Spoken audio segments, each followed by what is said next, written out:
किसान भाइयों नमस्कार।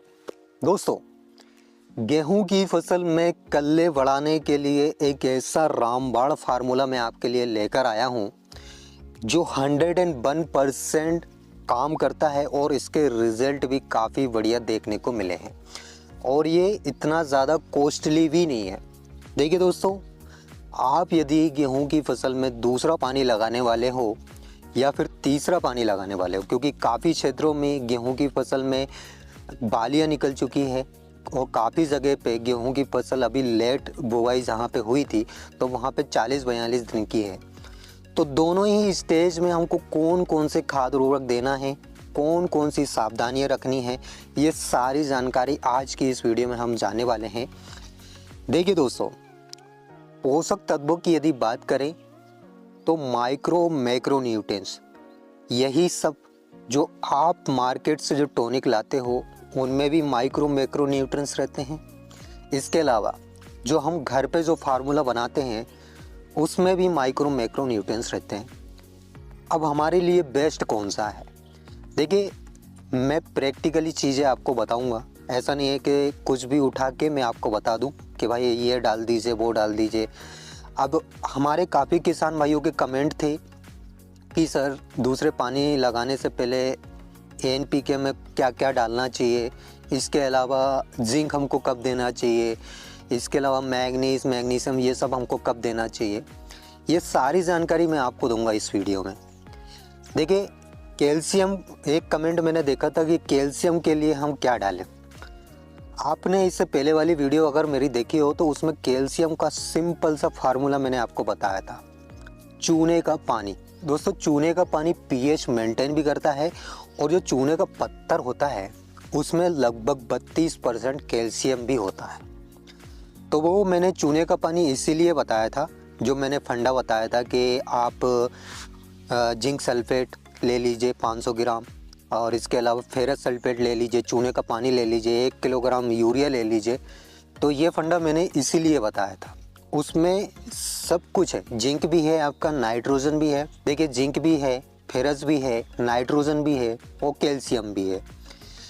अब ये एनपीके में हम जो नाइट्रोजन देते हैं, देखिए नाइट्रोजन की सबसे ज़्यादा भूमिका होती है गेहूं की फसल में, क्योंकि स्टार्टिंग से लेके एंड तक नाइट्रोजन का सबसे ज़्यादा काम होता है।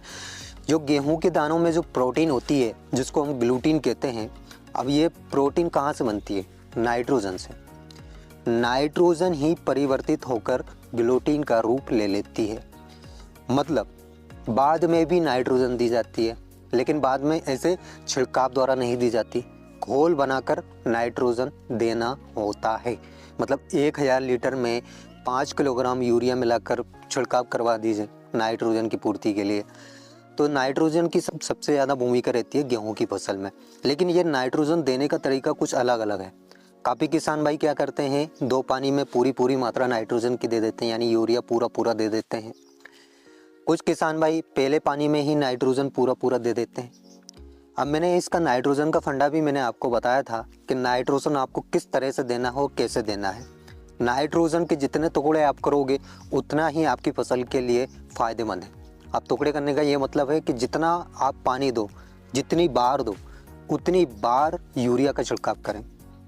अब ऐसा नहीं है कि उसमें आप ये सोचते हो कि हमको यूरिया ज़्यादा लेना पड़ेगा। जी नहीं दोस्तों, आपके पास जितना यूरिया है उसके उतने भाग कर लीजिए। मतलब आपको लग रहा है कि 4 पानी हम अपनी गेहूं की फसल में निकाल देंगे तो 4 भाग कर लीजिए उसके। आधी मात्रा तो हम दे ही चुके हैं गेहूं की फसल बुआई के समय। अब जो शेष आधी मात्रा जो बचती है, अब वो आपके पास यदि 4 पानी है तो 4 भाग उसके कर लीजिए, 3 पानी है तो 3 भाग उसके कर लीजिए। ऐसा यदि आप करते हो तो 101% आपको रिजल्ट बहुत बढ़िया मिलने वाले हैं गेहूं की फसल में। अब ये नाइट्रोजन का क्या काम रहता है? जैसे काफ़ी किसान भाइयों को नाइट्रोजन के काम ही नहीं पता कि नाइट्रोजन हम जो डाल रहे हैं उसका काम, एक्चुअल काम है क्या। नाइट्रोजन दे तो रहे हैं लेकिन भाई ये काम कैसे करता है, क्या करता है। अब ये सबको पता है कि भाई नाइट्रोजन ग्रोथ बढ़ाता है, ग्रोथ नहीं हो रही है तो नाइट्रोजन डाल दो, ग्रोथ होने लगती है, अच्छी पैदावार होती है नाइट्रोजन डालने से। इसके अलावा दोस्तों नाइट्रोजन के और भी बहुत सारे काम हैं, लेकिन ये सही समय पे देना अनिवार्य है आपके लिए। कि जो मेरे हाथ में आप पौधा देख पा रहे होंगे, इसमें जो हरी हरी पत्तियां हैं ये प्रकाश संश्लेषण यही करेगी। ये जो हरी पत्तियां हैं इन्हीं के द्वारा प्रकाश संश्लेषण होगा और इन्हीं से पौधा जो है भोजन बनाएगा। इसलिए ये हरी जो पत्तियां आपको ये दिख रही है, ये लास्ट तक स्वस्थ रहना बहुत ज़रूरी है हमारी फसल के लिए। अगर इनमें कोई डैमेज होता है तो ये पौधा कमज़ोर हो जाएगा। अब डैमेज में काफ़ी जगह मैंने ये देखा है कि गेहूँ की फसल में जड़ माहू का भी प्रकोप है, और काफ़ी जगह मैंने ये भी देखा है कि फसल जो है पीली हो रही है। मतलब बहुत सारे कमेंट मैंने ऐसे देखे हैं कि सर फसल पीली पड़ रही है, उसमें क्या करें। देखिए दोस्तों, सबसे पहले तो आपको एक काम करना है, आप अपनी फसल में जाकर देखिए और गेहूं का कोई सा भी पौधा उखाड़ कर देखिए जो पीला हो रहा है। उसमें उखाड़ कर आप देखोगे तो या तो हो सकता है कि जड़ माहू का प्रकोप उस वजह से पीली पड़ रही हो, क्योंकि जड़ माहू का जहाँ पे प्रकोप है वो धीरे धीरे पीली पड़ती जाती है, इसके बाद पौधा पूरा सूख जाता है। तो आप पहले पौधा उखाड़ कर देखिए। यदि जड़ माहू का प्रकोप नहीं है तो आपको फंगस ज़रूर दिखेगा, उसमें आपको फंगीसाइड का छिड़काव करना है।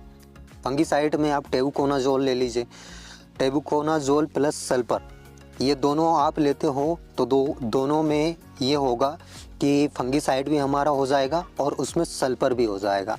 गेहूं में सल्फर जो हम डालते हैं वो भी हमारी फसल में पर्याप्त मिल जाएगा।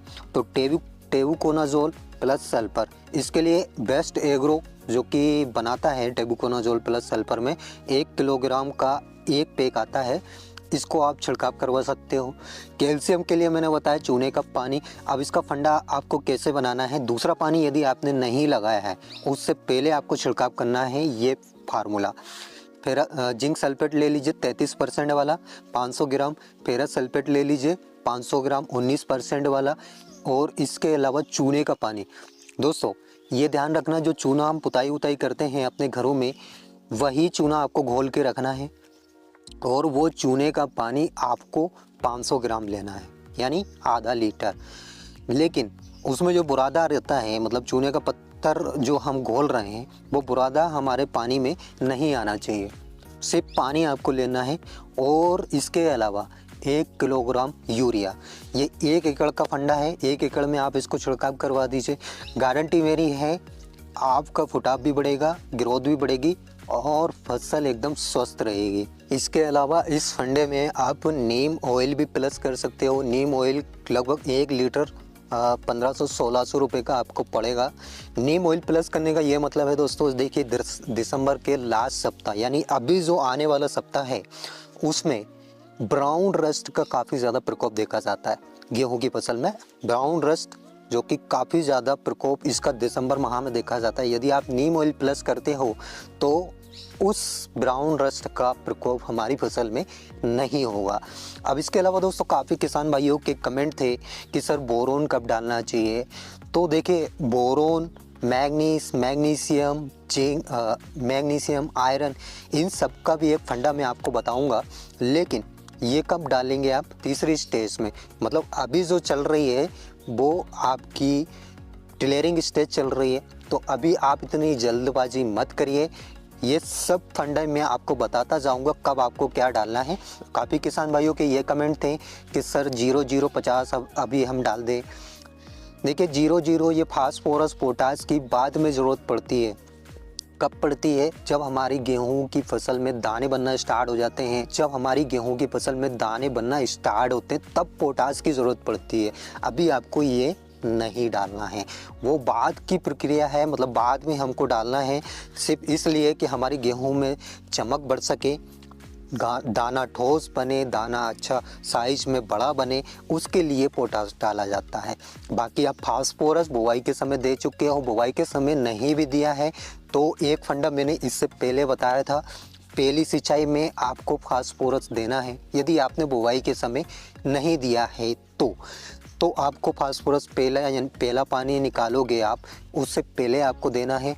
वो भी मैंने आपको एक फंडा क्लियर करा था। तो ये सारे फंडे मैं क्लियर कर चुका हूँ स्टेप बाय स्टेप। आपने अगर नहीं देखा हो तो मेरी पिछली वीडियो में जाकर आप देख सकते हो। अब देखिए फास्फोरस का भी मैंने आपको बताया था कि फास्फोरस क्या करता है क्या नहीं, वो भी मैंने आपको फंडा समझाया था। इसके अलावा दोस्तों काफ़ी किसान भाई एक और गलतियाँ कर रहे हैं, जैसे आपकी गेहूं की फसल में यदि खरपतवार है और खरपतवार के लिए यदि आप दवाई का छिड़काव कर रहे हो तो देखिए उसका सही जो समय है वो है 30 से 35 दिन। अब काफ़ी किसान भाई क्या करते हैं, जल्दबाजी में 21-22 दिन में ही दवाई का छिड़काव कर देते हैं। इस वजह से पूरी फसल जल जाती है। अब फसल जलने का कारण ये है कि आपने छोटी उम्र में दवाई का छिड़काव कर दिया। देखिए 30 से 35 दिन में ही आप दवाई का छिड़काव करें खरपतवार के लिए। यदि चौड़ी पत्ती वाले खरपतवार है तो उसके लिए 2,4-D सिंपल है। यदि चौड़ी और सकड़ी पत्ती वाले दोनों प्रकार के खरपतवार है तो बेस्टा, यूपीएल कंपनी की बेस्टा आती है, उसका आप छिड़काव कर सकते हो। दोनों ही बढ़िया है ये, लेकिन 2,4-D आपको कंपनी वाली 2,4-D लेना है, जैसे धानुका, बायर, श्रीराम। क्योंकि अगर आप लोकल कंपनी की 2,4-D लेते हो तो वो हमारी फसल को नुकसान कर सकती है। ये मैंने देखा है, काफ़ी किसान भाइयों की फसलें जली है और काफ़ी किसान भाई परेशान भी है कि सर फसल पीली हो गई है, जल गई है, इसके लिए क्या करें, किस वजह से जली है। कि फसल किस वजह से जली है तो उसका परिणाम ये निकला कि उन्होंने 2,4-D का छिड़काव किया था और छोटी उम्र में 2,4-D का छिड़काव किया और लोकल कंपनी की 2,4-D का छिड़काव किया। तो इन बातों का विशेषकर ध्यान रखें। यदि आपकी फसल में खरपतवार हैं तो उसके लिए मैंने जो जो बताए हैं वही छिड़काव करें। आई होप आपको मेरे द्वारा दी गई जानकारी समझ आई होगी, वीडियो पसंद आई होगी।